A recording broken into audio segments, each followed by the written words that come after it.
Plus qu'une habitude, mesdames et messieurs, ceci est un devoir qui nous incombe, lequel consiste pour nous à vous informer. Bonsoir et bienvenue à cette session d'information. Il n'y a pas eu l'ouverture de la session ordinaire ce vendredi 15 mars à la Chambre basse du Parlement. Le président du bureau d'âge, Christophe Mbosso-Nkodia Pouanga, a évoqué la contrainte juridique découlant de l'article 114 de la Constitution. À cette même plénière, les députés nationaux ont, après avoir compulsé les dossiers individuels désignés, Bimoala Ron Roger et Ndouzi Percy comme nouveau secrétaire du bureau d'âge. Le 15 mars de chaque année coïncide avec l'ouverture de la session ordinaire au Parlement. Malheureusement, pour cette fois-ci, d'après les speakers de la Chambre basse du Parlement, la session extraordinaire inaugurale bute à la contrainte juridique découlant de l'article 114, alinéa 4 de la Constitution. Bien auparavant, le président du bureau provisoire, Christophe Mbosso, a fait une communication par laquelle il a rappelé que le bureau d'âge s'est vu amputé de ses deux secrétaires Benjamin à la suite de l'arrêt RC du 12 mars 2024 de la Cour constitutionnelle proclamant les résultats définitifs de législative nationale du 20 décembre 2023.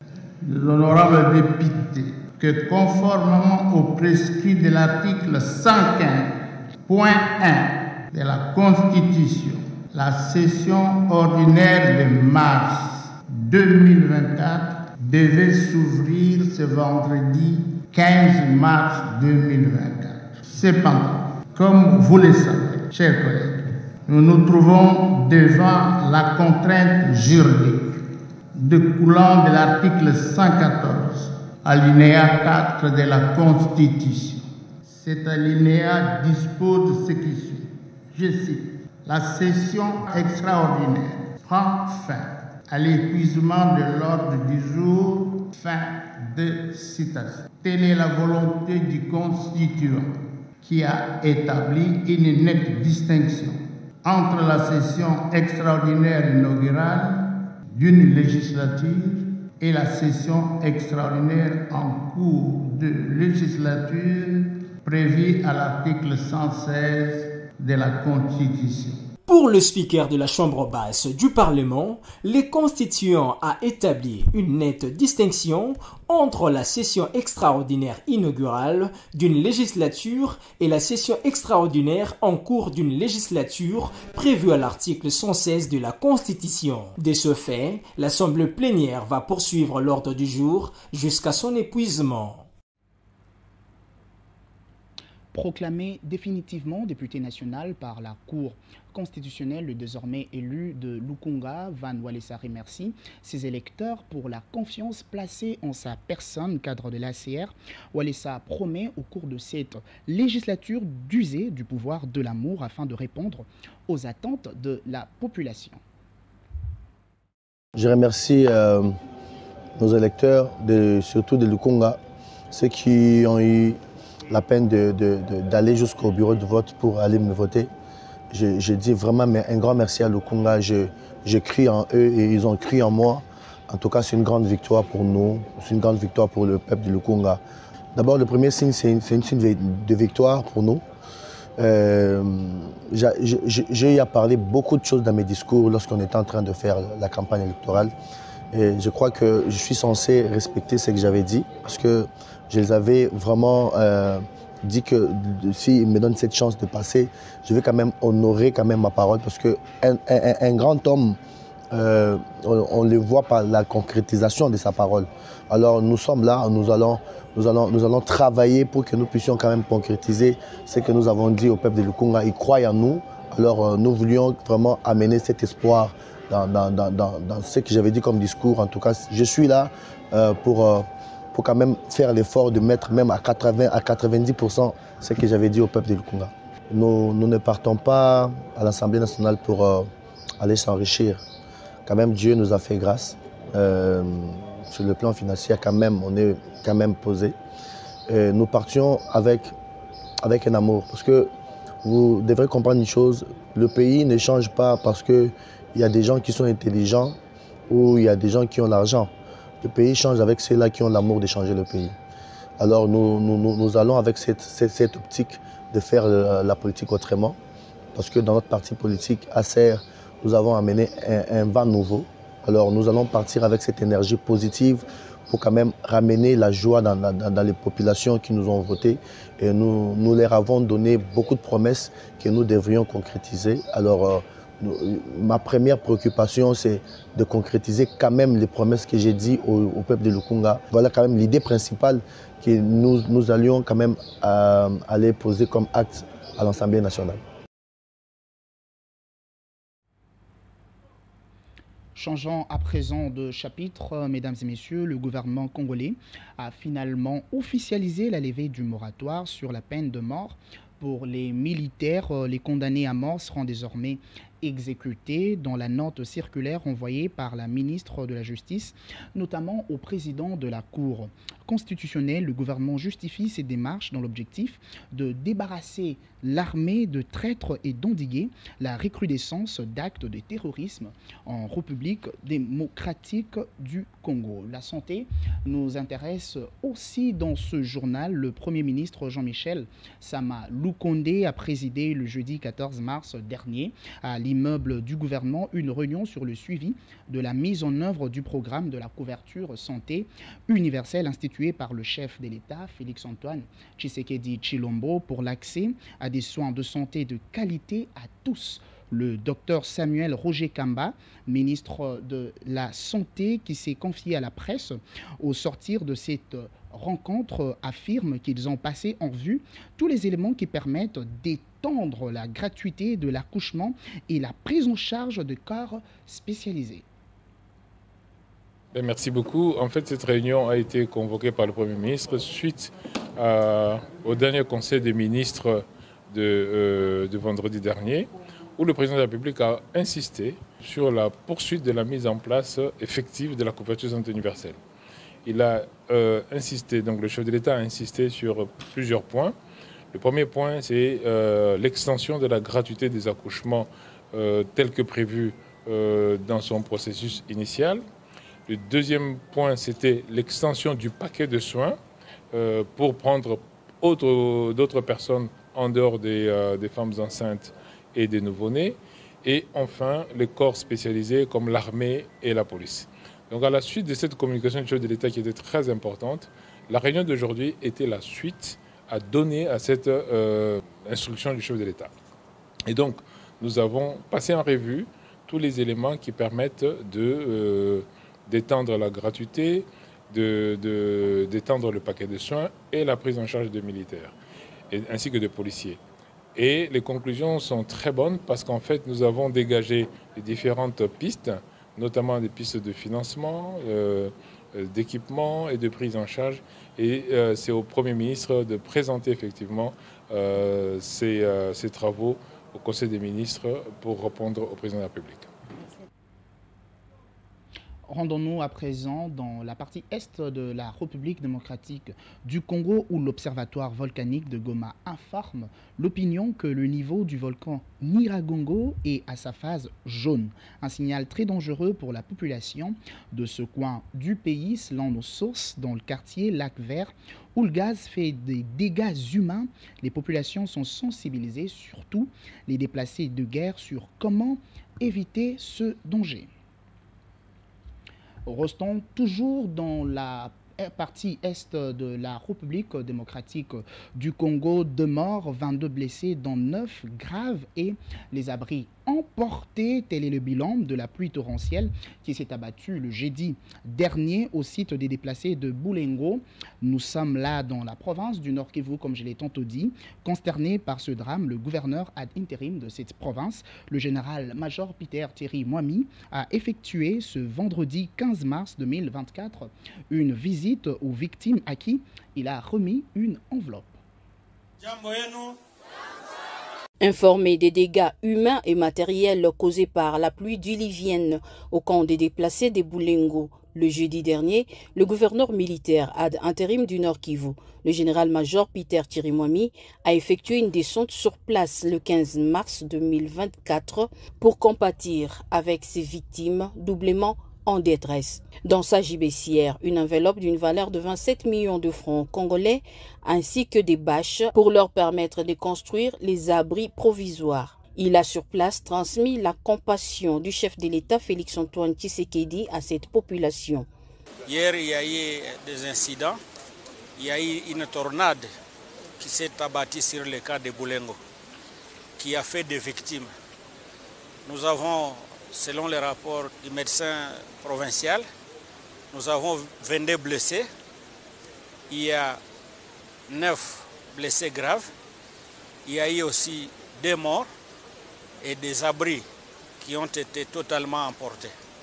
Et donc si nous sommes venus ici avec la représentante de Sonaref, c'est pour un message de compassion, c'est pour venir aussi au chevet des victimes et pour leur dire que nous sommes ensemble, qu'à tout moment de difficulté, le gouvernement n'a jamais tardé de descendre sur instruction du président de la République et du gouvernement de la République pour venir compatir avec nos compatriotes qui sont de manière permanente en difficulté. La promptitude manifestée par le gouverneur Peter Chirimomi est saluée par Faustin Maoro, président des déplacés de Boulengo.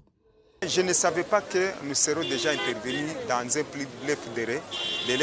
Et voilà, le gouverneur vient de nous laisser un bon message pour soulager les déplacés victimes de ces dégâts qui se sont produits hier à travers la tempête qui venait du lac Kivu et qui a envahi tous les sites de déplacement. Accompagné des membres du comité provincial de sécurité et une délégation du Fonds national pour la réparation des victimes, le chef de l'exécutif provincial est allé également palper du doigt les dégâts matériels.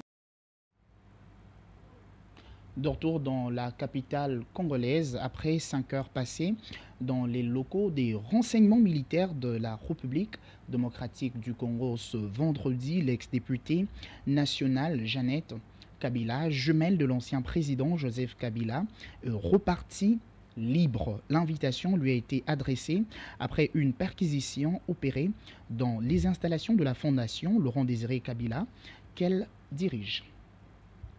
Autre chose à présent, l'humanité célèbre ce vendredi 15 mars la journée internationale de droits de consommateurs initiée depuis 1983 par l'Association internationale de consommateurs. Cette journée est l'occasion de rappeler que les consommateurs ont des droits et qu'ils peuvent les exercer. Les droits des consommateurs concernent tout produit, processus de production ou services entraînant leurs usages et consommation.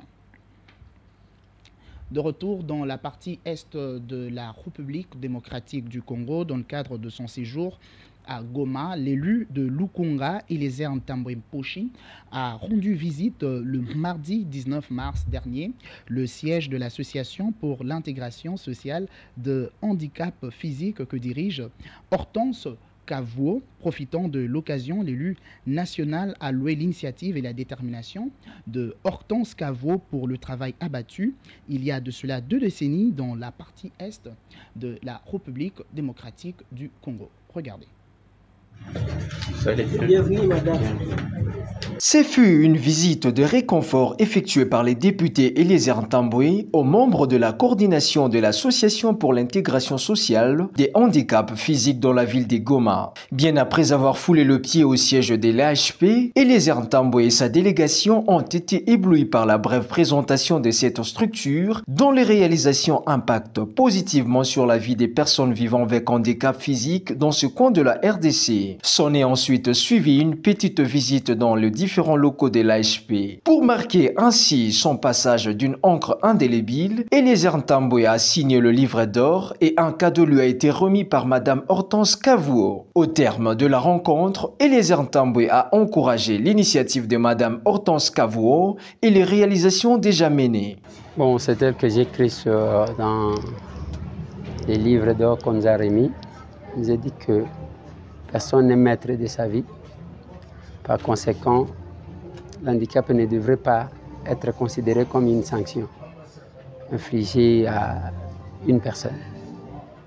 Parce que nous croyons à ce que nous appelons la dictature de l'existence. Mais quand vous trouvez d'abord l'initiative des personnes vivant avec handicap qui doit arriver jusqu'à ce niveau-là, nous ne sommes qu'impressionnés et nous ne sommes que surpris agréablement par rapport à l'initiative et la détermination surtout de madame qui a initié ça. De son côté, Madame Hortense Cavou, représentante légale de l'AHP, a salué le passage de l'honorable Eliezer Tamboué et a appelé le politique à l'unité afin de relever le défi. Je suis heureuse de recevoir l'honorable Eliezer. J'ai toujours entendu parler de lui, partant de ses actions, et aujourd'hui je suis honorée de le faire visiter à Iship Goma. Ça, c'est la coordination, mais on a beaucoup d'actions à travers toute la province du Nord Kivu.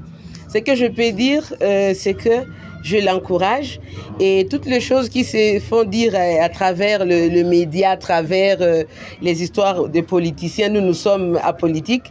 Et je pense qu'il faudrait arriver à comprendre que c'est une complémentarité. Et quand on donne avec les cœurs, et même si on parle, c'est les cœurs qui donnent. Et je l'encourage, il faut qu'il continue à donner et que tout le monde puisse être unis. Parce que c'est avec cette unité que nous allons être en mesure de relever les défis. Parce qu'on est en train de travailler pour les Congolais. Il s'y est de noter que l'AHP existe depuis 2003 et son principal champ d'action demeure le Nord Kivu. Grâce notamment à la détermination de Madame Hortense, cette structure possède une grande école dans la ville de Béni. La rubrique Société nous intéresse également dans ce journal d'élabrement des routes. À Kinshasa, l'avenue Kabinda n'est pas épargnée des trous, des flaques d'eau. Telle est la description de cette artère dans son tronçon compris entre Bokassa et Plateau. Cette situation inquiète la population environnante. Suivez. Deux flaques d'eau, ni des poules, reflètent l'image de cet endroit. Là, nous sommes sur l'avenue Kabinda, dans son croisement de l'avenue Bokassa, dans la commune de Kinshasa. Coupée en deux par une grosse flaque d'eau, cette avenue est devenue impraticable par contrainte. Les usagers de cette route empruntent de voies secondaires également en mauvais état. Ces trois voies de communication traversent en effet trois communes dans le district de Lukunga, Barumbu, Kinshasa et Lingwala. Cela remonte à plusieurs mois que cette route pose préjudice aux piétons et aux chauffeurs, voire même les motocyclistes, au moment où les autorités de la ville de Kinshasa s'en montent. Il convient de rappeler que dans ce coin de la capitale se trouve non loin le grand marché communément appelé Zando. La population de ce coin de la capitale lance un SOS aux autorités compétentes afin de réhabiliter cette avenue le plus vite possible. Petit à petit, nous tendons vers la fin de cette session d'information, mais avant tout, ouvrons la brèche aux informations relatives à la rubrique sportive en marge de la deuxième édition du tournoi scolaire. Une trentaine d'éducateurs et entraîneurs de football ont pris part le jeudi 14 mars dernier à Kinshasa à l'ouverture d'un atelier sur la notion de sauvegarde organisée par la Fédération africaine de football, CAF. Suivez.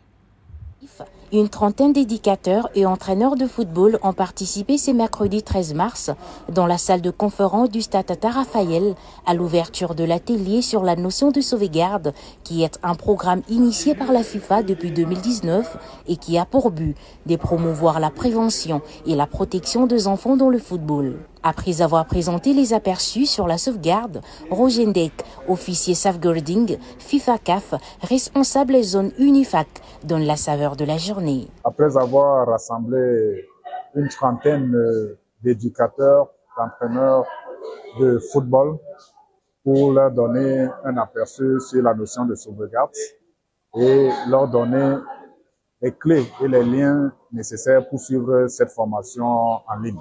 Très heureuse de la réussite de ces premiers jours de l'atelier, Olive Kiloa, la présidente de la Ligue nationale de football féminin RDC, se félicite d'avoir accompli la volonté de la FIFA en formant les éducateurs pour la protection des enfants.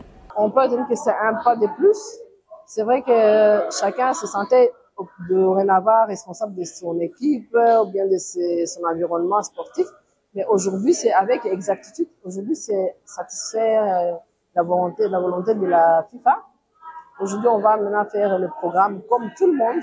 En fait, moi, je peux dire que c'est la mise à niveau de notre système de sauvegarde aujourd'hui. Exactement, voilà le point même qui intéresse les footballs féminins, parce qu'on a toujours dit des abus, des harcèlements et tout. Voilà, maintenant, aujourd'hui, on peut être tranquille. Les parents, les encadreurs, les écoles peuvent aujourd'hui sensibiliser les enfants pour pratiquer le football parce que là, il y a la sécurité aujourd'hui sûre et coordonnée. Vendredi, deuxième jour de l'atelier, un accent particulier sera mis sur le point focaux de délégations qui sont invitées à prendre part à la deuxième édition du tournoi scolaire continental du football qui démarre ce vendredi 15 mars au stade Tata Raphaël. Restons dans cette même rubrique avant de nous séparer. Dernier match de la troisième journée des playoffs du championnat d'élite de la République démocratique du Congo à Goma au stade de l'Unité. Le FC Dauphin Noir s'est imposé hier à domicile face au FC Les Aigles du Congo sur la plus petite de marque. L'unique but de cette rencontre est l'œuvre de Chiamala Lando. Suivez. Et qui n'inquiète pas du tout les gardiens. Jackson Lunanga et cette balle. Et oui, c'est Nakatala avec beaucoup d'efforts. Oh là là! Ils ont de toutes les rencontres de cette phase des playoffs. La tête piquée. Oh là là, Lunanga qui capte la balle chez les Aigles. Divin Toluke. La longue balle de Divin Toluke. Petit problème pour Jackson Lunanga. Première étape. Et cette nouvelle formule de la Ligue Foot de Gang qui est Chris Production de manager Chris Banga vous propose. Oh là! En ras du sol, c'est les gardiens Lunanga Jackson très éveillés pour empêcher ce but. Oh là là, ce geste est bien tenté. Mais pas de danger pour le gardien Israël Moubobo qui lutte. Jumeku qui transfère la balle à Bella Bakwaima. Bella surveillé par... Oh là là, il supprime Rajab Abdallah la balle de Bella. Et oui, c'est la pause ici au stade de l'Unité de Goma. 0 but partout pour les comptes des Dauphins Noirs. Nakatala Maïté. La passe de Nakatala avec Pembele Kanza. Le centre à suivre. Oh là, Moubobo, quelle belle réflexion de la part de Moubobo. Il a bien compris, il fallait intervenir, ne pas rester sur sa ligne. Rajabo pour le centre, au premier poteau, la tête.